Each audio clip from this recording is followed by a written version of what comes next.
Hello everybody and welcome to the start of our new season. Now, as we did last time, I'm going to do this in the same way. I'm going to upload two videos on the same day. One, which is going to be this one, where we just break down the preseason, any new signings, any players who've left, all stuff like that.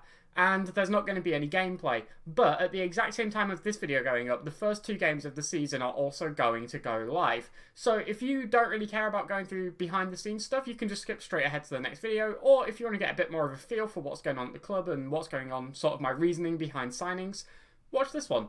So, that being said, the main point is right here on our profile. Now, as you can see, our reputation is now 1.25, 1.33, something like that stars. We are no longer at a minimal reputation, we are now nominal, which is, well, is not a bad way to have progressed the first couple of seasons, is it? So we're at least getting somewhere, there's at least some progress being made, and that is massive. We've had a new contract, we're signed until 2020, which is the end of this season, £475 a week, not bad at all. We're on our National B licence, studying for our National A, so we've moved that up one. We're pretty much constantly studying for licences, it's what we exist for at this point. But yeah, it'll be good to see if we can get that license and then move forward, I guess. So, that's it pretty much for us. You can have a quick look at our stats here. If any of this interests you, I'll just give it a quick scroll down and you can have a read and a pause at your own leisure. But I'm sure you're all more interested in what's going on with the team. So, let me start by taking you to the outs. So here are all the players who have been released from the club. We didn't have anyone leave for any money, it's just players who we didn't choose to re-sign to contracts because everyone was pretty much on one-year deals. So, starting from the top then, Edvin Skoglund didn't really play for us at all, I don't think. Centre-half backup, if you forget who he is. He was, just never any need to play him over the likes of Nilsson, Bergman, Skog, all those players. Hampus Bowman played a few games at left-back when Landholm was suspended. He was fine, but I figured we could find better. David Gustafsson is probably the biggest name on this list. Played quite a lot for us, especially in the early parts of the season before Kettler came in. We bought him on sort of late into games just to shore things up, a bit more of a defensive supporting striker. He was fine, but I don't really think he was ready to make the step up to the next level, and basically there were just better striker options out there available, and he sort of didn't fit our system. Like, having a change of system on your bench is fine, but you don't want a change of system for your emergency striker. Like, if you've got 3 strikers out injured, you don't want to be having to play someone who's forces you to change your style of play. You want that as an option in the middle of a game, not as something permanent, if that makes any sense at all. I hope it does. Bikla Bergam played a couple of games as well at right back when Fundel Ryberg was injured or suspended. He was fine, but again, I just figured we could find better. Andreas Salmby never played for us. He was the man who could play all 3 roles across the back. He just never really had a need to feature. Marvin Nano, one of our strikers, just didn't really impress whenever we played him, so we've moved him on. He is now still playing, though. He is with Halmia in their under-21s. So, yeah. Fredrik Eriksson never played backup goalkeeper. We found a new backup goalkeeper. You heard me. And Pontus Olsson, our poacher backup, again, he just never really impressed when he played, and we found better strikers, we've moved him on. If we weren't keeping Gustafsson, we weren't keeping Nano or Olsson, so those two pretty much just went by. They just weren't good enough, really.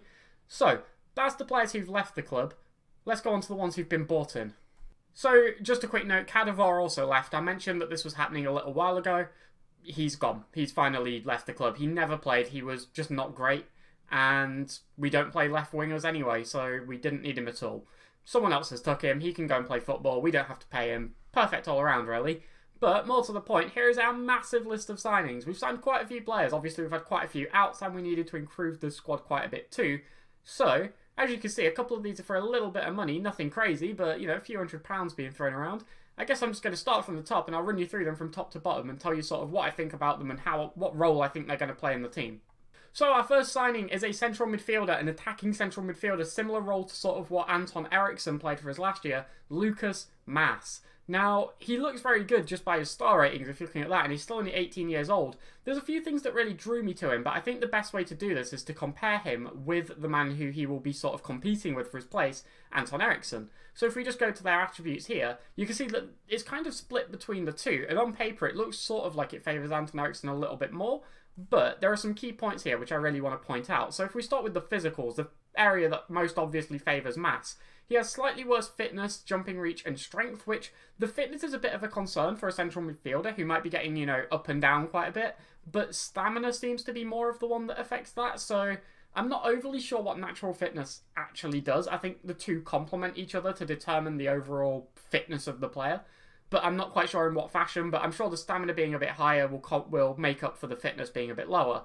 But the key point is he is very, very, very quick. 15 acceleration, 15 pace, and 13 agility. He is absolutely rapid. 9 balance isn't too shabby either. You know, he should be able to keep the ball a little bit better. So I think physically this guy is an absolute machine. He's also, as you can see here by the weight, not something you normally take into account, but he's quite just a bit of a smaller player, sort of more in a, I don't know, I'm trying to think of a comparison. Maybe a David Silva type role, but a bit quicker.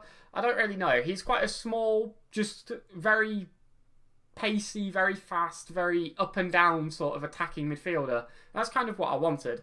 Now the mentals, in theory, it looks quite balanced, but when you actually break down what the mentals are, I think I much prefer the ones on Lucas Mas. So he has slightly better off the ball movement, which for an attacking midfielder is quite good, and also better teamwork and work rate, which again is pretty massive. The leadership won't hurt either on a central midfielder, even if he's not your captain. I feel like that could play a role, having a good leader in the middle of the park.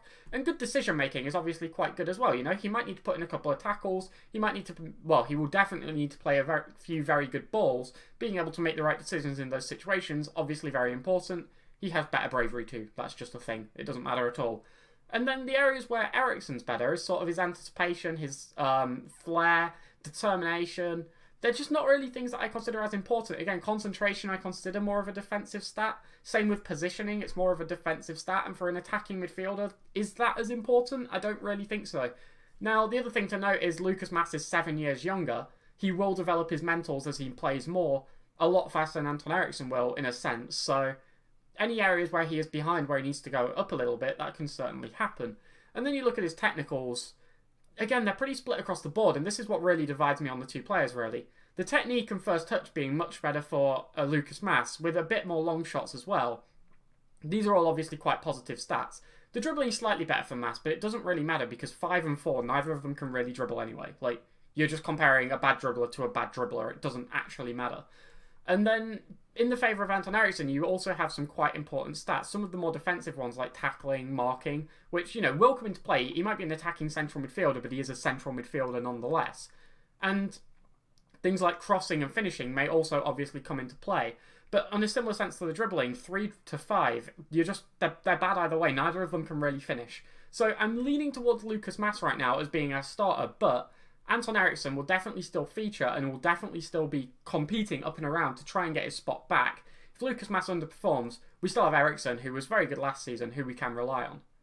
So our next player is Gustav Lindroth, our most expensive signing, costing us £700. He plays as a central midfielder in that supporting duty, similar to Jonathan Olsen last year. And as you can see from his stats here, he just looks very well rounded. But like I did with Lucas Mas, I'm going to pull up the comparison with Jonathan Olsen and sort of tell you what I prefer between the two players. Worth noting, Jonathan Olsen's on the left here and Gustav Lindroth's on the right. For some reason, it wouldn't let me compare Lindroth to Olsen, but it would let me compare Olsen to Lindroth. Not sure why. But I think sort of the key points here that really favour Lindroth really stand out, and then the points that favour Olsen, again, really stand out. So, we'll start with physicals again. Jonathan Olsen is a fair bit quicker, 11 acceleration and 15 pace. He's got 2 higher in each of those attributes, and also a bit more natural fitness, but Gustav Lindroth has a lot more jumping reach, stamina and strength, and for a supporting central midfielder, someone who can hold the ball up, it just seems quite important to me. You know, you don't want your sort of your deeper playmaker, not deep lying playmaker, but someone who's not as far forward to just be getting pushed off the ball by a soft breeze. Like, I just feel like this is much more stable. Like, he can just hold it, take it a bit slower, and sort of have more time to pick out better passes. And I also think his mentals will contribute quite a bit to that. So he has a bit more work rate and a bit more teamwork, same decisions and, same vision and slightly worse decisions, which are sort of the key ones I consider in the centre of the park. Now, the off-the-ball and positioning being a bit lower will make him a bit worse in sort of his movement, both offensively and defensively, but I'm hoping it's not a major issue.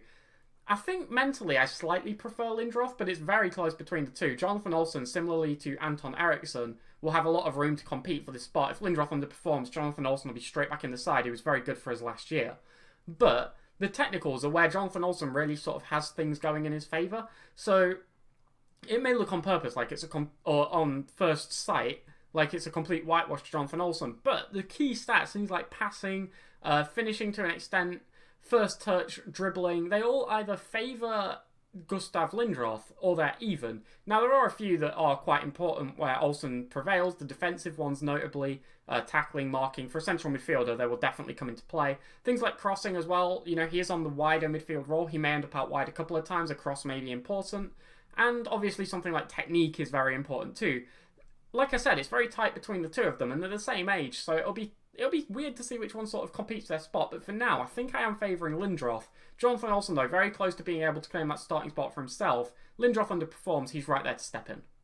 So just to complete the midfield three then, Florian Brahimi. Now, you may recognise him a little bit if you paid close attention last season because he played for Savadalens. He's the ball-winning midfielder, and he's obviously going to be competing with his spot for Anton Eriksson. So, all around, you can see from his stats here, he looks kind of good. Let's see how the two compare. So, if we start with the physicals again, you can see Anton Olsen is slightly favoured. Now, it's very close, really. They're both very good physical players. It's going to be sort of negligible in this area, as I feel, although Anton Olsen does definitely have the slight edge, especially in some important areas, you know, pace, acceleration. It's going to help him chasing players back, things like that. Jumping reach as well will probably play a part for the long balls from goalkeepers. But I think the difference between the two is kind of negligible. So, let's get on to the mentals, and this is where I really think it favours Brahimi, because the thing we sort of lacked with Anton Olsen was a good creator. He was very good at winning the ball back and keeping play ticking over, but we never really saw him create too many chances outside of long balls over the top to Salahu, and also we saw him play a lot of long balls that just immediately hit a defender and didn't go anywhere and lost us possession, and I'm sure on more than one occasion will have cost us a goal. Now, in the case of Brahimi, we have a bit more of a creative player, especially with that 10 vision compared to 5. It's literally double. So you'd imagine it'd be quite a bit better. Now, what he does sacrifice for that is a little bit of teamwork and a little bit of positioning as sort of the main stats. And also the bravery as well won't help, although I'm sure the aggression will make up for that. So it's going to be, again, tight between the two. But I think mentally I kind of favour Brahimi just because he can create a little bit more. He can be a bit more of an asset to the team on the offense as opposed to just keeping play ticking over. Not that there was anything really wrong with Anton Olsen doing that, but if you can have a player who does more, you have the player who does more. And, well, technicals speak for themselves. They are massively in favour of Florian Brahimi. Heading and marking being slightly better for Anton Olsen obviously matters for a defensive midfielder. Long throws we don't use anyway, so ignore them. But a little bit of heading and marking I would happily sacrifice for the better passing, better technique, better sort of just everything across the board. First touch, dribbling, corners, free kicks, whatever we need him to do, he can sort of do. 12 long shots as well, very respectable. We may see a couple of bangers from him this year. Now, the other thing to note about Brahimi is he's on £240 a week. He's our highest paid player by a mile. So he's going to have to really work to earn that wage. If he underperforms, Anton Olsen's still at the club and definitely can still come in to take his spot. So, one of our first centre-back signings, Marcus Anderson, I'm going to come right out and say it, this was a complete mess. Basically, I tried to sign him last season while we were still in the season and accidentally set the date of his transfer because he was on a free. We could have just signed him then. I accidentally set it to the start of this season and he's just a bit rubbish. He's just sort of here now. He's here for the season. He's our 5th choice centre-half. Probably not going to be very good. Probably never going to play. Similar to sort of Sambi and Skoglund from last year. Barely ever going to feature. But he's here. He's not terrible. He's just a bit underwhelming. He's not as good as our other centre-halves, put it that way. Now, this is a really weird one. Arif Azimi, now he's rated at 2 stars, which is lower than players like Isaac Skoog, for example. But all in all, in my books, he looks very good. I think he looks like a really impressive player. Now, the obvious thing about him is he can play literally anywhere. So if we have an injury crisis, we can just shove him wherever he needs to be, apart from fullback. But I just think his stats look very rounded. He looks very solid. He doesn't really have any weaknesses aside from he's got no flair at all. But aside from that one in flair, his lowest stat is sort of like a 6 if we ignore penalty taking as well, which doesn't really matter. And he has a couple that are in the higher reaches, but mostly it's sort of like a 6 to 11 range. And I just think that's kind of fine. Like, I don't know whether he's going to start or whether I'm going to start Skook, because I like the fact he's a bit more physical, he's a bit more pacey, a bit more acceleration, and it's really going to be close. Now, he is going to be starting the first game of the season, because you may remember in the last game of last season, we got a red card. Skoog got sent off towards the end of the game, so he's suspended. So we are going to get a chance to see how he does in the first couple of games. Hopefully he can prove me right and prove to be a good signing. Now, this guy doesn't need to prove anything. Amir Nasir, a very fun name to say, by the way. absolute monster of a centre-half. Slightly worse passing than Azimi, who we've just seen, but everything else absolutely stands out. A very good out-and-out centre-half. Decent physicals across the board, especially in areas like jumping reach, but 11 pace and acceleration, perfectly fine too. Same goes for strength. And then these defensive stats for this level are absolutely wonderful. 12 heading, 13 marking, and 14 tackling is fantastic. Good aggression, good positioning, good bit of a leader at the back as well is always nice. No real weaknesses that really matter, although a couple of these mentals up here are a bit of a concern. Things like 6 concentration, 4 bravery. But I'm hoping they don't play too much of a role. He looks like he's going to be an absolutely fantastic centre-back. I hope he can prove that to us. So, back up left back then, Pontus Johansson, just literally replacing Bowman, straight swap. He just looks slightly better. Quite good physically, but other than that, nothing too much ready to speak of. He can put a decent cross in, he can tackle. He's got decent work rate, teamwork, and like I said, good physicals. If we ever need him to play, I'm sure he can do a job perfectly fine. But for now, Landholm still nailed down that starting spot. Similar story at right back then, Stefan Jadner coming in to replace Bergler Bicklum or Bickler Bergenham or whatever his name was, I've forgotten already. He's quite well-rounded, actually. He's not really got any real weaknesses at all, not in anywhere that matters, at least. He's got some stats that do quite stand out, things like very good positioning, teamwork, work rate. He's actually rated the same as Fundal Ryberg, who plays at right back now, and he is going to be starting this first game due to Fundal Ryberg having a yellow card suspension. So, we are going to get to see how he does, and I think he looks like a pretty good all-around player. Nothing stand out. I don't think he's going to, light the world on fire. But he doesn't really have any weaknesses either, and he should be pretty good. He's got some good crossing, some good vision, or not some good vision, sorry, some good work rate and teamwork. And yeah, I'm just hoping he can contribute in a positive way. So, one of our new backup strikers are Janet Somikwi. Fun name. There's a lot of fun names in the squad still. He just looks very solid all around. He's pretty much our 4th choice striker. He's going to spend most of his time on the bench, coming on when we need him. Very good physically across the board, especially in some areas like natural fitness, jumping reach, pace, acceleration. He's very much an athlete first. But he also has some good dribbling, some good finishing, and some good heading, meaning he should be able to bury a few goals. The two key stats for that, heading and finishing. He can score in a few different ways, and he can dribble through a few defenders using some of these more, these physical stats. Couple of worries then, his flair and his technique, but I don't think it'll be too big of an issue, and he should be able to help us when we need him, really. He's not going to be starting, but he's there when we need him.